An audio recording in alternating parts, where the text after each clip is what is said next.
que você deve fazer nesse momento é concentrar os seus aportes nas moedas que você quer levar para longo prazo, para as moedas de hold. E aí você deve pulverizar. Se a sua carteira teve uma volatilidade muito grande e você quer ter uma carteira com menos volatilidade, você tem que ter mais concentração em Bitcoin e Ethereum. Lembrando que mesmo assim o Ethereum caiu 50% do topo dele. Ah, tá, você não gosta de Ethereum, gosta de Solana. Solana caiu 50%, 60% do topo.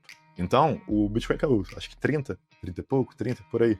Então, você vai ter essa volatilidade. Se você tiver menos Bitcoin e Ethereum e tiver mais altcoins, e se Bitcoin e Ethereum cair 30, 40, 50, a sua carteira cai 70, 80. E é algo normal. Aí você vai pensar, tá, mas isso volta? Volta. O mercado já voltou 4 vezes em 4 ciclos diferentes. Naturalmente, você vai ver algumas altas que caíram 70%, 80%. O que você deve fazer? Aportar nas altas que você acredita e fazer o seu preço médio. Porque se você comprou Ethereum a $3.000, se você comprou virtual a, sei lá, 3, 4 dólares e não comprar agora a 0,50 e não comprar Ethereum agora, quer dizer que você comprou um investimento que você não acredita. É que nem, por exemplo, se você investisse na Petrobras, né?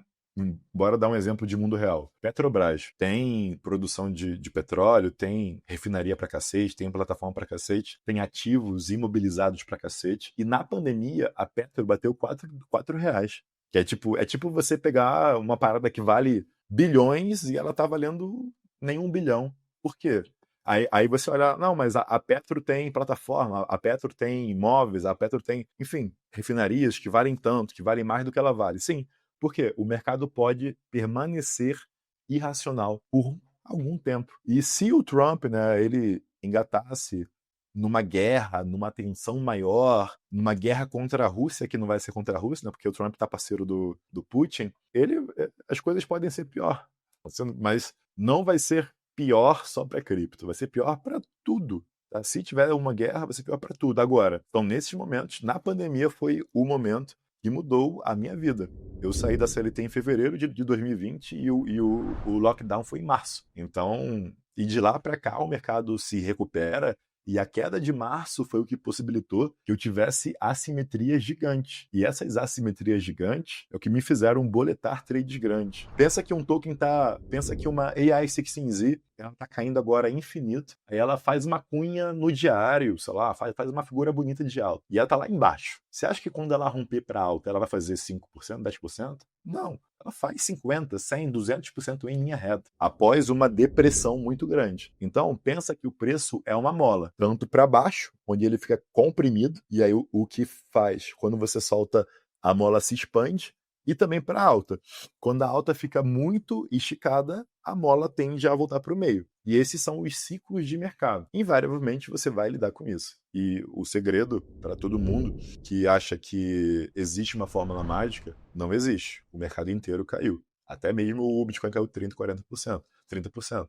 Ethereum 50%. Então você vai passar. E por Darwin, né? Lei de Darwin, quem se adapta é quem sobrevive.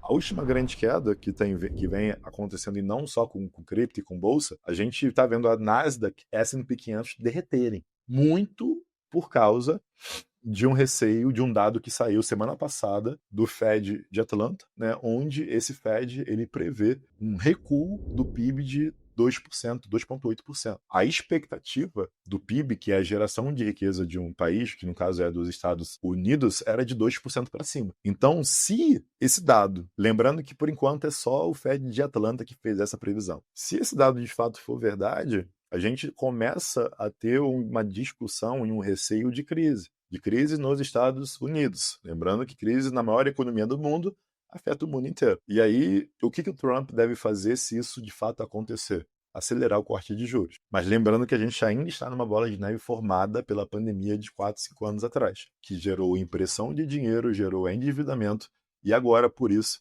a gente está passando por esse corte de juros para controlar a inflação, que vem dando respostas positivas. Mas se o PIB descontrolar, existe o fato, né? Tá cortando os juros lento demais. Os juros lento demais pode provocar a crise. Cortar os juros rápido demais pode provocar crise na inflação.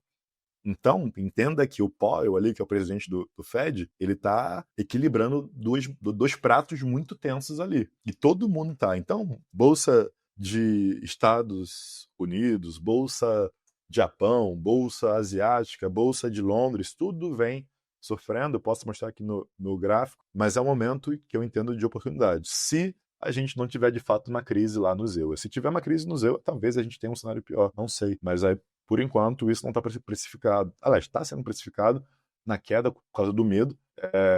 O que eu sugiro é ir acumulando spot, ir aproveitando o máximo que der, compra de pouquinho em pouquinho, o máximo que der, e é isso. Então, deixa eu só ler os comentários também da Frate. O mundo inteiro caiu, o contexto não sinalizava queda. Cara, ô Fábio, a gente até podia falar, putz, a gente foi garoto, né? Era sempre, né, compra no boato, vende no fato. Mas era um movimento muito bizarro, né? Tava todo mundo na expectativa da reserva de Bitcoin. E, cara, o Trump fez. Não é que o Trump não fez. O Trump, ele fez com que a SEC recuasse com relação a processar os projetos. A própria Uniswap tinha um processo que é para ela ser enquadrada como security, né, como valor mobiliário, e tiraram. Porque a Uniswap, ela tem um projeto de fee switch que é basicamente ela começar a distribuir as taxas para os holders, como um dividendo. A grande crítica com relação à Uniswap é que ela não tem, né, essa absorção de receita para os holders. Então, se isso passa, que antes não podia por causa da SEC, e lembrando, quem acompanha mais o mercado, quando a Uniswap ela coloca no site a votação, tá, para acontecer a fee switch, né, para ela absorver um percentual das taxas e distribuir para os seus holders, para os seus investidores, a Uniswap faz mais de 100% em um dia. Após esse fato, a Uniswap ela foi processada pela SEC para ser investigada, porque se esse vínculo, né, de pegar receita, podiam classificá-la como security, como um valor mobiliário, porque você tem dividendos ali. Agora, a SEC não tem mais esse processo. A Uniswap está a $5. Se eu mostrar aqui, a gente pode ver ali o gráfico. Quando ela passa, você vai ver o candle. Né? Deixa eu só ver os comentários de vocês aqui. Trump foi um sonho que virou pesadelo. Cara, existe o fator do que o Trump, ele também trouxe as meme coins mais zoadas, né? Ele lançou a Trump um dia antes da sua posse, que sugou bilhões de dólares do mercado. Ele lançou, não satisfeito, a Melanie, né, que é da esposa dele, e teve o caso do Milley. E depois que aconteceu esses 3 casos, é que a Solana derreteu. Então, porque se começa um debate, inclusive hoje tem um projeto dos Estados Unidos para criminalizar o rug pull, né, os golpes com relação a meme coin que foram farra do ano passado, graças a Pump Fan. Então, a gente vai vendo ali a construção desse mercado e as tensões, e eu acredito que o mercado não está com menos fundamento do que era antes. Pelo contrário, o mercado ele segue sendo cada vez mais forte, mais construção, mais fundos entrando, e aí você vê que tem mais fundamento, tem mais dinheiro no mercado. Você viu a reserva de dólares acima do pico do ciclo de dezembro. Você vê as tecnologias avançando. Eu enxergo como oportunidade. E assim, sendo bem sincero, eu não enxergo nenhuma outra escolha que você tenha como investimento que seja melhor do que aproveitar e comprar o que você puder agora. Naturalmente, você pode desistir, vou ficar só em renda fixa, beleza. Mas se você for comprar renda variável, lembre-se que isso é o normal, que isso aconteceu globalmente e é o que a gente está passando e invariavelmente você vai passar. Beleza?